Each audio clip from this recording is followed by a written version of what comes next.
Olá pessoal, tudo bom? Então, retomando aqui os nossos temas de intervenção em psicologia, em psicoterapia. Já falamos bastante, né, da área de saúde hospitalar, falamos da área clínica. Hoje eu vou falar um pouquinho para vocês da área de psicologia do trabalho organizacional. A área de psicologia do trabalho organizacional no Brasil é uma área bem forte na psicologia. Principalmente porque é uma das áreas que melhor paga dentro da atuação do psicólogo. A maioria das empresas aí com números, às vezes até algumas vezes inferiores a 100 colaboradores, 100 funcionários, muitas vezes já vão contar com um psicólogo que, da maneira correta, deveria unicamente ficar responsável aí por processos de seleção, por processos de treinamento, processos associados à gestão de pessoas, né? Mas o que a gente vê é que em vários lugares o psicólogo ele é o mesmo que faz o processo seletivo, os processos de treinamento, todos os processos associados de alguma maneira à gestão de pessoa, e também muitas vezes vai fazer folha de pagamento, vai fazer processos e trabalhos administrativos que não estão associados à rotina da psicologia, né? Então, é muito fácil da gente perceber que essa atuação do psicólogo nos contextos de psicologia do trabalho, psicologia organizacional, é um trabalho que é bem vasto. Talvez seja um dos campos de atuação do psicólogo onde mais pessoas consigam se inserir logo assim que terminaram a faculdade. Muitas pessoas ainda vão ter muito aquela ideia de que o psicólogo nesse contexto vai estar muito ainda preso a questões de testagem ou unicamente de processos seletivos. E essa interpretação se dá porque em muitos contextos, infelizmente, é assim que vai acontecer. Se você não trabalha, por exemplo, em um RH de uma empresa, mas você trabalha para uma empresa de RH, para uma empresa que terceiriza, que trabalha como terceirizada no serviço de RH, existe a possibilidade, sim, de que você fique muitas vezes unicamente associado a essa questão de aplicação de teste, por exemplo, tá? O que é muito desagradável em alguns casos, mas que lhe oferece também uma expertise muito boa, tá? Mas nas empresas onde o psicólogo vai estar inserido realizando o máximo do possível da sua função, a gente tem aí possibilidades muito interessantes. Você tem a possibilidade de fazer treinamento de funcionários, de fazer seleções, às vezes, contemplando bastante de fatores psicológicos e não unicamente uma entrevista que encaixa aquele indivíduo dentro de um perfil esperado de competência, normalmente competências mais técnicas, sabe? A gente às vezes tem muito essa ideia daquele psicólogo que faz a seleção unicamente encaixando currículos em vagas, né? Do tipo pegando expertises técnicas e encaixando elas em vagas disponíveis. Mas o que a gente vai perceber é que não funciona dessa maneira, porque você pode sim fazer um processo seletivo baseado muito em competências psicológicas, em perfis de comportamento psicológico, e esse, de certa forma, deve ser o adequado. Poucas pessoas sabem, eu nem acho que está no meu Lattes, por exemplo, mas eu cheguei a trabalhar em um RH hospitalar por um período aí de uns 2 anos, tá? E foi uma experiência que para mim foi muito interessante. Eu não ficava com essa parte, eu ficava com algumas coisas burocráticas, mas a parte mais burocrática de departamento pessoal mesmo não ficava comigo. Eu estava contratado como analista de RH, né? E eu fazia principalmente os processos seletivos das equipes assistenciais, então de equipes de enfermagem, de equipes fisioterapia, psicólogos, de farmacêuticos. E eu trabalhava num hospital que era um hospital que tinha várias áreas bem diferentes, então tinha oncologia, tinha cardiologia, tinha clínica médica, o pronto atendimento. E os profissionais assistenciais para essas áreas têm um perfil totalmente diferente, deveriam ter um perfil totalmente diferente de comportamento. Então, enquanto no pronto atendimento eu preciso de uma pessoa que tenha essa habilidade de se concentrar em várias coisas ao mesmo tempo, em fazer várias atividades ao mesmo tempo, e que ao mesmo tempo seja muito proativo, que não precise de uma pessoa dizendo pegue isso, faça aquilo, que ele já tenha uma orientação muito boa dentro desse setor. Em contrapartida, na oncologia eu preciso de um profissional totalmente diferente, eu preciso de um profissional mais lento, um profissional que consiga dar conta da demanda dele, mas ao mesmo tempo conseguir ficar aí 10 minutinhos, 5 minutinhos conversando com o paciente, que tenha um olhar diferenciado com relação a esses fatores emocionais dos pacientes. Então, eu acho que esse é um tema muito legal e que essa é uma possibilidade muito legal. Todas as vezes que eu fiz processos seletivos para áreas assistenciais, eu fazia uso de testagem, então eu aplicava o HTP, por exemplo, e nesse contexto onde eu fazia essas aplicações de teste, eu sempre buscava padrões com relação à sintomatologia depressiva, sintomatologia ansiosa, com relação à atenção, com relação a fatores cognitivos também. E todas as vezes que eu considerava, vamos imaginar, eu contratava alguém e, sei lá, 3 meses depois da experiência, ou 6 meses depois essa pessoa era desligada, eu pegava todo o processo seletivo dela, o processo que eu fiz de seleção dela, e tentava entender o que tinha escapado desse processo seletivo, ou seja, o que eu não vi do comportamento daquele sujeito nesse período de avaliação que ele apresentou dentro do contexto do trabalho. Então, conversava com o chefe dele, olha, por que ele está sendo desligado? Porque ele fez isso, ele se comporta dessa maneira. E eu voltava no processo seletivo e tentava observar se essas características e se esses comportamentos foram percebidos no processo seletivo. E se não foram, por que não foram, sabe? Depois, a partir do momento que eu comecei bem a sistematizar isso, ficou muito interessante de perceber que muitas vezes aqueles colaboradores que eu ficava na dúvida, do tipo, poxa, o que será que é isso? Será que ele consegue lidar com o estresse da maneira como está aparecendo aqui? Normalmente eram os colaboradores que não iam passar no período de experiência, embora a taxa era muito pequena, tá? Então, o trabalhar com psicologia organizacional e com psicologia do trabalho te dá a possibilidade de entender o trabalho de uma maneira diferente. Entender que muito do seu comportamento, muito da sua personalidade, muito da forma como você lida com algumas emoções vão estar associadas à sua atividade laboral, tá? E não é muitas vezes porque todo mundo tem a necessidade de trabalhar, que necessariamente você está apto para trabalhar com qualquer coisa, tá? Não só porque você pode colocar outras pessoas em risco, por exemplo, quando por exemplo, eu pego uma pessoa extremamente desatenta para trabalhar na dispensa de medicações de uma farmácia, mas também com relação a você mesmo, sabe? Do tipo de você se colocar em risco. Uma dificuldade que a gente tinha bastante nessa época que eu trabalhava no RH de um hospital, o hospital ele tinha uma porcentagem de funcionários com algum tipo de deficiência que tinham que ser integrados na folha de pagamento, o que é ótimo. Super, é isso mesmo que a gente tem que fazer, sabe? A gente realmente, infelizmente, a gente não pode esperar bom senso das pessoas e a gente tem que obrigar algumas instituições a realmente disponibilizarem vagas para pessoas que têm alguns tipos de limitação, porque senão essas pessoas não vão ser contratadas, fato. Porém, esse hospital, ele entendia que indivíduos com qualquer tipo de deficiência, seja essa deficiência física ou deficiência mental leve, eles não poderiam ter um contato mais direto com o paciente. Então, todos esses funcionários, os funcionários que tinham algum tipo de deficiência, eles eram colocados em áreas como a lavanderia e como a limpeza e coleta de lixo do hospital. Porque se entendia, num determinado momento, que essas eram áreas que ofereciam menos risco para os pacientes, ou seja, o contato de alguns pacientes, por exemplo, com deficiência mental leve, ele deveria ser mais, isso na visão do hospital, tá? Não na visão da psicologia, mas não deveria ter um contato mais próximo dos pacientes propriamente ditos.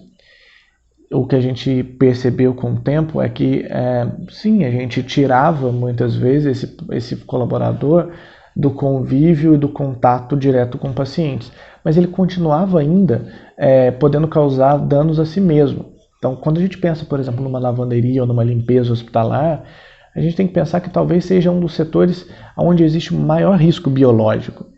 Então, a roupa suja que vem de um leito de um paciente que tem algum tipo de infecção grave, ou a roupa cheia de sangue que vem de um centro cirúrgico, que esse paciente pode ter algum tipo de infecção, tudo isso cai em um setor muitas vezes sem estar tão bem identificado, sabe?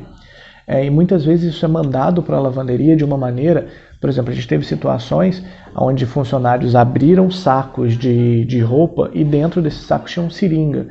Então eles podiam se picar nessas seringas, a gente, na maioria das vezes, não conseguia nem identificar de que paciente era aquilo. Então, a gente via que o hospital ele tinha algumas interpretações bem equivocadas sobre algumas questões, como isso, do tipo, beleza, eu coloco os pacientes que têm algum tipo de deficiência nas áreas que não vão ter mais contato com pacientes, mas são áreas em que esses profissionais vão estar expostos a um risco muito grande e que muitas vezes eles vão precisar de uma capacitação muito boa para reconhecer esses riscos, principalmente aqueles que tinham algum tipo de deficiência mental leve. E o que não acontecia. Então, o serviço de psicologia do RH, psicologia do trabalho, do qual eu fazia parte, a gente, quando começou a identificar essas questões, a gente começou a trabalhar muito com esses colaboradores. Do tipo, se eu tenho uma equipe de lavanderia que de 10 funcionários, 5 deles têm algum tipo de deficiência mental leve, tá? Os treinamentos têm que ser totalmente diferentes. As informações têm que ser passadas para esses funcionários de uma maneira totalmente diferente, sabe? Então é muito importante perceber como que o trabalho da psicologia ele transcende a essa sala de seleção, sabe? Faz parte do processo adaptar bem esse funcionário, esse indivíduo a um contexto de trabalho novo. Faz parte do papel do psicólogo tornar esse ambiente mais acolhedor para esse sujeito e, logicamente, também faz parte do trabalho do psicólogo mensurar o quanto esse ambiente pode ser aversivo ou pode causar ansiedade nos colaboradores. Então, além desses trabalhos com relação a processo seletivo e alguns treinamentos, a gente também trabalhava muito com psicoeducação e muito com avaliação de saúde mental.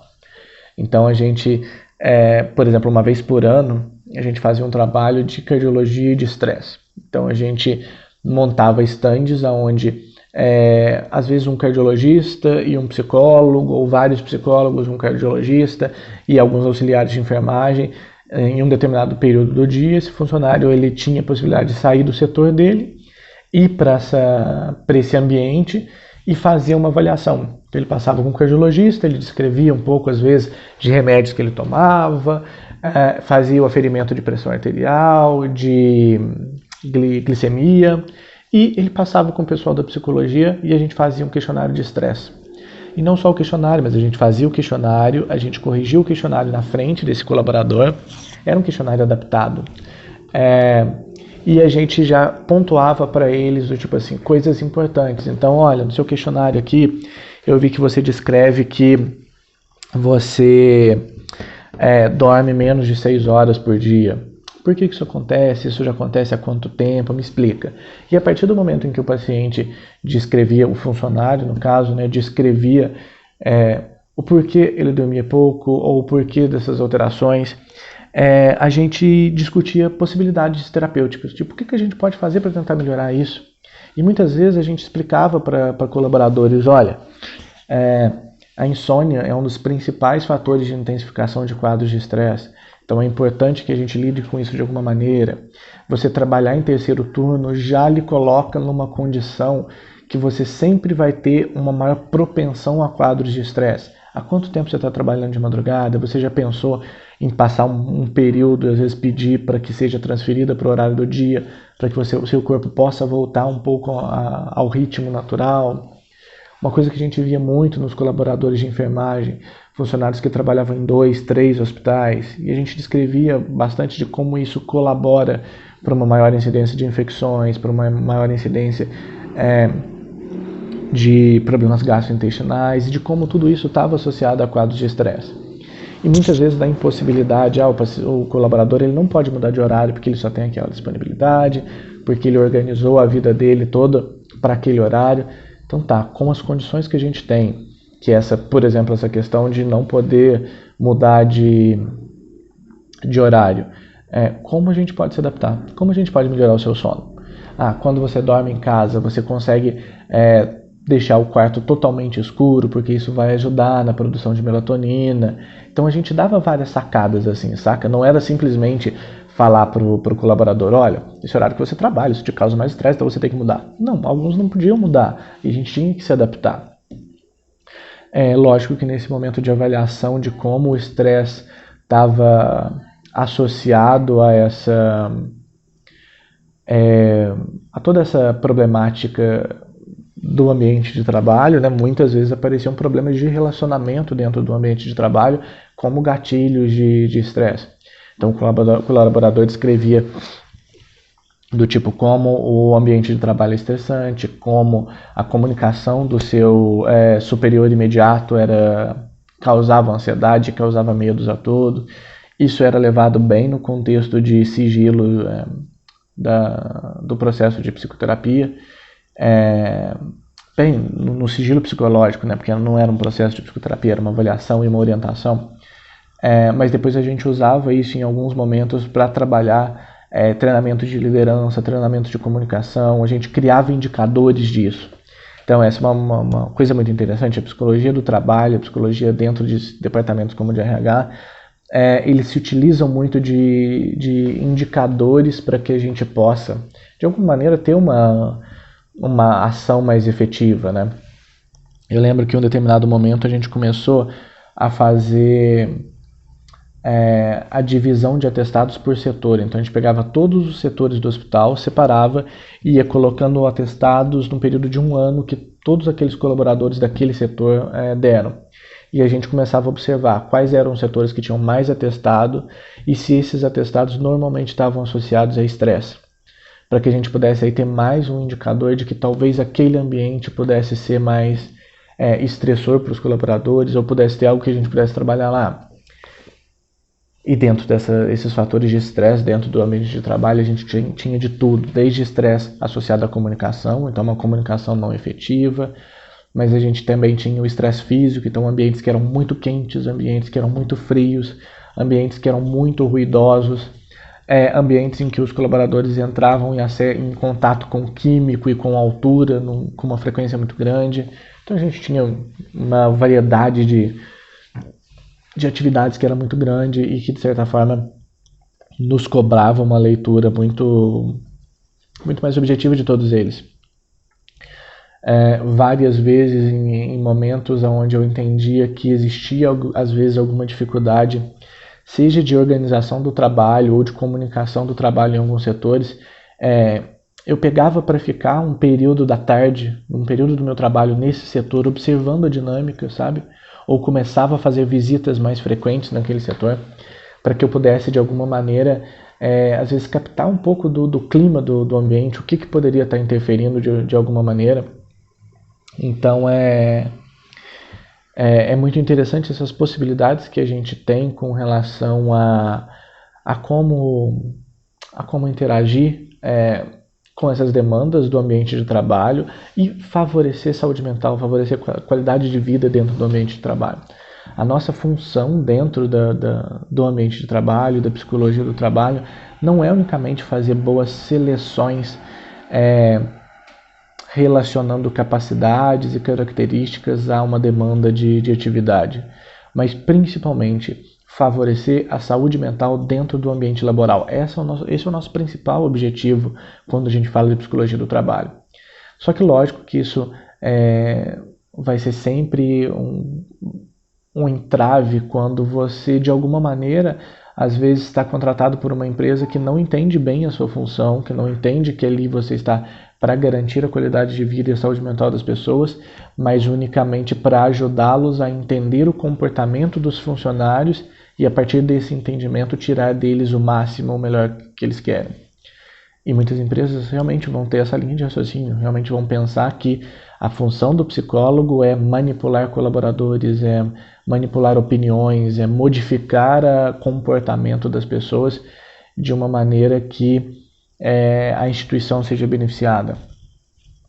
E, infelizmente, muitos psicólogos se prestam a esse serviço de trabalhar para o empregador e não para a qualidade de vida dos colegas. Até por isso que uma coisa que eu percebi bastante, quando eu trabalhava no setor de RH, eu percebia que nós que trabalhávamos no RH éramos vistos de uma maneira diferente pelos outros funcionários.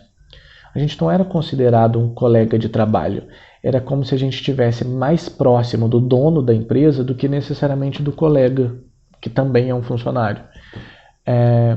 Isso mostra bastante, muitas vezes, de como o olhar da psicologia e o olhar do recrutamento e seleção e dos setores de treinamento organizacional são muitas vezes associados a uma ferramenta de controle do funcionário, do colaborador, e não como uma ferramenta de perpetuação de saúde ou de manutenção de saúde e qualidade de vida. A gente, durante muito tempo, tentou reverter essa forma de pensar psicologia do trabalho pelos outros colegas que eram profissionais, que eram colegas de trabalho, como o pessoal de enfermagem e tudo isso, e sempre tentando aproximá-los dessa ideia do tipo, no que eu posso te ajudar, saca? Do tipo, eu tenho muita dificuldade de lidar com morte de paciente. Então a gente fazia uma semana de palestras e de discussões sobre como encarar a morte, como falar sobre morte com crianças, sabe? Sempre tentando trazer muito da demanda daquele colaborador como uma ferramenta também de criar vínculo. Porque a nossa ideia era trabalhar com a saúde mental deles e trabalhar com a saúde mental deles. Mas se a gente não cria esse vínculo, ele não vai se desenvolver naturalmente. Fazíamos também muitas atividades com relação a Dia dos Pais, Dia das Mães, onde a gente fazia eventos, festa junina, também nessa tentativa de trazer o colega, o colaborador para mais próximo e para que ele veja a instituição de uma maneira mais amigável, sabe? O que logicamente diminui bastante da ansiedade dentro desse contexto de trabalho. Logicamente que nem todos os colaboradores, os funcionários muitas vezes se permitem a isso, e mesmo com muitas vezes as nossas tentativas de psicologia organizacional do trabalho, alguns ainda vão se manter mais distantes.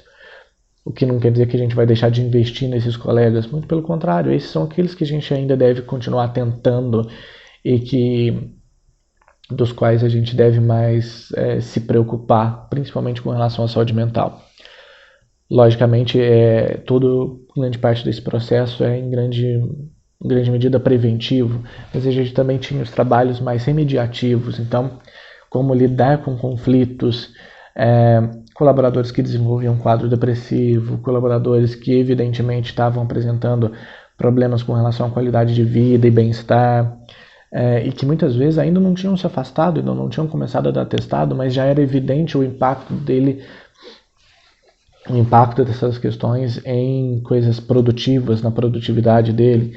Então, como lidar com tudo isso? E logicamente, depois de um tempo que eu entrei, eu e a minha chefe, a gente implementou um plantão psicológico para os funcionários, que no começo foi bem difícil, porque os colaboradores eles tinham muita dificuldade de falar, principalmente sobre qualquer aspecto que estava relacionado ao trabalho, porque eles entendiam que se o RH soubesse de alguma coisa, que eles seriam mandados embora. Mas depois de um tempo a gente começou a perceber que a gente conseguiu abrir uma porta de diálogo para muitas vezes questões que eram familiares e questões que eram de outros contextos e que o paciente trazia para o ambiente de trabalho. Novamente, a nossa pretensão ali não era melhorar a produtividade dele. Isso aconteceria de uma maneira involuntária, mas era sim fazer com que ele tivesse uma melhor qualidade de vida. Para a gente era muito claro que se eu trabalhava numa instituição que trabalhava com a saúde das outras pessoas, eu estava ali como um profissional que seria o responsável por manter a saúde dessas pessoas que mantinham a saúde de outras pessoas. Me parecia muito incongruente eu falar de humanização de ambiente hospitalar para o paciente, de eu falar de qualidade de vida do paciente e de eu não prezar por um ambiente de trabalho que resguardasse essas mesmas características para esses colaboradores que se empenhavam tanto para isso. Então esse era o nosso trabalho e essa era muito a política do nosso setor. Fazer com que a mesma humanização que a gente, de certa maneira, cobrava que os funcionários apresentassem no ambiente hospitalar para os pacientes deles, que a instituição também oferecesse. Tá? E quando a gente fala de humanização em ambiente de trabalho, a gente fala de muita coisa que às vezes passa desapercebido. Por exemplo, antigamente o setor de RH ele tinha um horário só de atendimento, era tipo do meio-dia às 2 horas. Então quem trabalhava à noite tinha que muitas vezes tirar o seu horário de descanso para ir no RH para resolver, por exemplo, alguma coisa de desconto no salário que foi feito indevidamente. Isso não é humanização. Eu estou privilegiando o pessoal que trabalha no período da tarde porque eles podem fazer isso e o pessoal da noite não. Então a gente definiu que assim, olha, não, esses horários vão ser bem maiores e eu tenho que ter um horário específico para o pessoal da madrugada. Então a gente fazia isso, a gente abriu o RH um pouco mais cedo, 6 horas da manhã, e os funcionários eles iam embora às 7. Então a gente tinha aí das 6 às 8 só para os colaboradores da noite, para que quando eles saíssem do plantão, eles passassem no RH e a gente estava ali disponível unicamente para o pessoal da madrugada. Isso é humanização, sabe?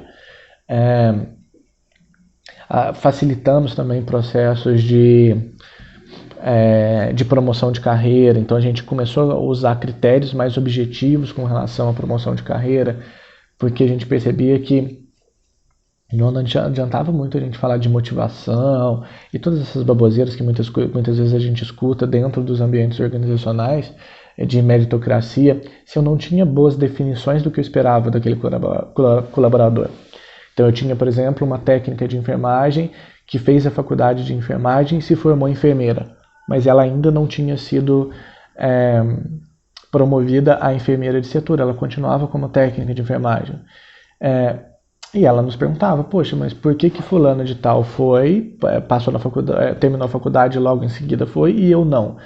Se você não tem bons critérios para processos como esse, fica sempre parecendo que é muito do tipo assim, porque eu gosto dele e é por isso, saca? Então a gente começou a trabalhar muito com isso, a ideia de justiça. Os colaboradores, eles muitas vezes, eles vão se agarrar, e com toda razão, a essa ideia de serem justificados, no sentido de que, assim, perfeito, o que eles estão fazendo é honesto, é justo, tem um critério. Fulana foi promovida porque ela já tinha se formado fazia 1 ano, então a primeira vaga que abriu era dela porque ela estava mais tempo formada. Então eu já estou descrevendo um critério, sabe? Então isso é muito importante, assim, essa definição de critérios, essa definição de uma ideia de justiça. O colaborador ele não pode se sentir injustiçado, tá? Isso para muita coisa. Então, para, por exemplo, validação de atestado, para promoção de carreira e até mesmo para advertências, por exemplo, tudo tem que estar muito bem descrito. Quando isso está bem descrito e quando isso ocorre dessa maneira, é muito interessante a gente ver como o colaborador ele pode não ficar feliz, mas ele entende que existe um critério e que talvez ele não se encaixe nesse critério, seja por uma promoção, ou seja por uma reclamação, ou uma coisa do tipo.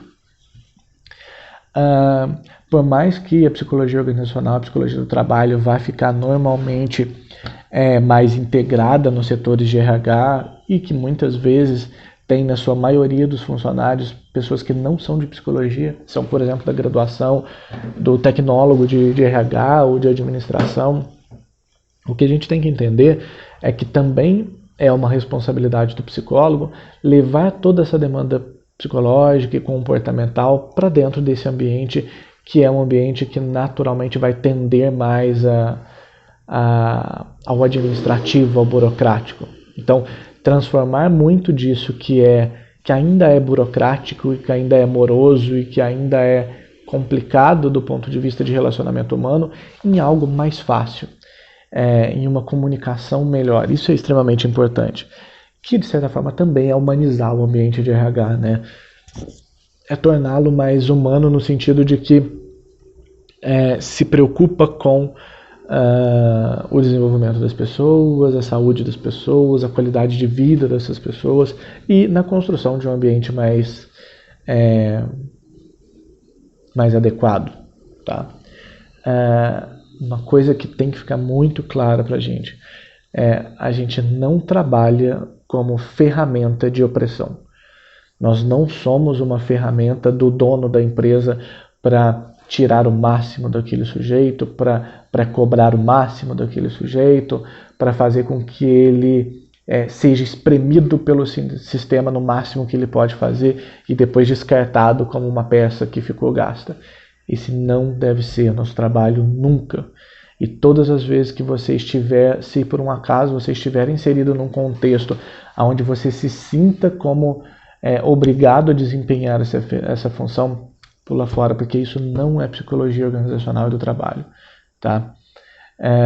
Alguns diretores vão muitas vezes pressionar para que o nosso trabalho seja esse. Eu, por diversas vezes, fui pressionado a identificar pacientes, por exemplo, que poderiam entrar com afastamento em INSS por causa de sintomatologia depressiva e ansiosa, para que a instituição pudesse desligar esses trabalhadores antes que essas patologias se intensificassem e eles se afastassem. E, cara, nunca concordei com isso e nunca fiz isso. Porque eu seria uma ferramenta de exclusão, uma ferramenta para tornar a vida daquele cara que na época ganhava R$600, um salário mínimo, para tornar a vida dele mais difícil, sabe? Então, muitas vezes, colaboradores que tinham, por exemplo, histórico depressivo e que passavam na perícia do INSS, passavam na primeira, conseguiam ser afastados, passavam numa segunda, mantinham o afastamento, e às vezes numa terceira vez eles não conseguiam. Então eu indicava, olha, tenta fazer uma combinação entre um atestado psicológico junto com um atestado psiquiátrico, o que mostra que você está tentando tratar, tenta procurar uma assistente social para te orientar com ela, porque a ideia era fazer com que o cara não fosse obrigado a voltar a trabalhar sem ter condições.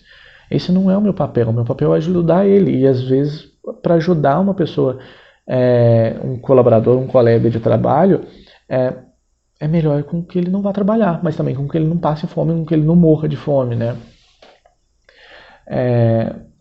Então, percebam que assim, se a gente pudesse definir muito bem assim, essa atividade do psicólogo organizacional e do trabalho no contexto de RH e no contexto de departamento pessoal, a gente poderia simplificar de uma maneira que você está lá para resguardar a saúde mental, a qualidade de vida dos colaboradores por meio de melhorias desse ambiente, por meio de facilitadores de comunicação e desenvolvendo um ambiente humanizado e um ambiente que possa ser menos estressante, tá?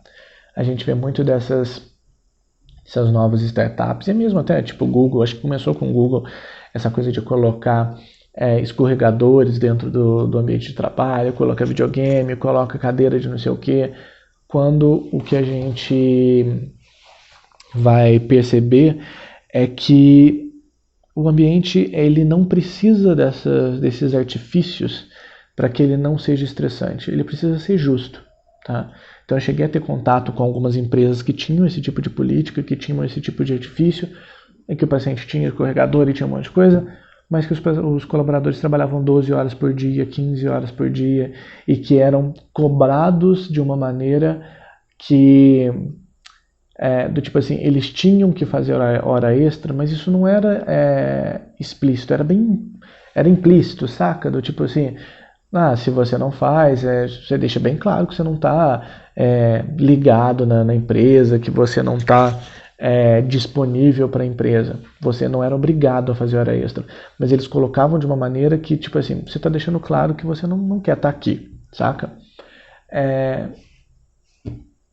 Mostra muito bem que do tipo, não é tanto o que eu dou pro colaborador que necessariamente vai ter um impacto na saúde mental e na qualidade de vida dele, mas principalmente como eu de alguma maneira vou ser justo dentro dessa relação que por si só já é meio que injusta, né? As relações de trabalho como a gente tem hoje em dia, por mais neoliberal que você seja, a gente tem que entender que é uma relação que muitas vezes é injusta, tá? E eu acho que, assim, em alguns momentos ela é injusta para o trabalhador, e em alguns momentos ela é injusta para o contratante, tá? Mas a gente tem sempre que perceber que o colaborador, aquele que ganha menos, ele sempre está exposto a um risco social muito maior, né? Então, assim, o dono de uma empresa ter um prejuízo de lucros é uma coisa. Um colaborador perder um salário ou perder uma renda que é a única do sustento da sua família tem uma conotação bem diferente, né? E é por essas diferenças sociais e é por essas características sociais que a gente também deve olhar. A gente deve muitas vezes se forçar a olhar pelo olhar do mais necessitado, pelo prisma do mais necessitado, pelo prisma do mais vulnerável, tá? E muitas vezes não vai ser o do contratante. Então somos muitas vezes um mediador de forças que se contrapõem, tá? Mas a gente sempre tem que entender que nessa luta de forças existe aquele que é mais fragilizado, existe aquele que é mais socialmente vulnerável, tá? Aquele que muitas vezes tem 5 filhos e é a única fonte de renda da casa, e se ele volta para casa sem o trabalho, isso coloca em risco um número muito grande de pessoas, e risco de fome, risco de morte. Então essas são questões que a gente tem que se atentar bastante, tá? Pessoal, eu vou mandar essa aula para vocês e vou mandar também alguns vídeos de discussão mesmo sobre psicologia do trabalho organizacional para que a gente possa, na próxima semana, tirar dúvidas com relação a essa aula. Pode ser? Então, beleza? Eu vou ver também se eu achar algum filme, alguma coisa que possa ilustrar melhor esse tema da psicologia organizacional do trabalho, eu mando para vocês também. Tá joia? Entendo.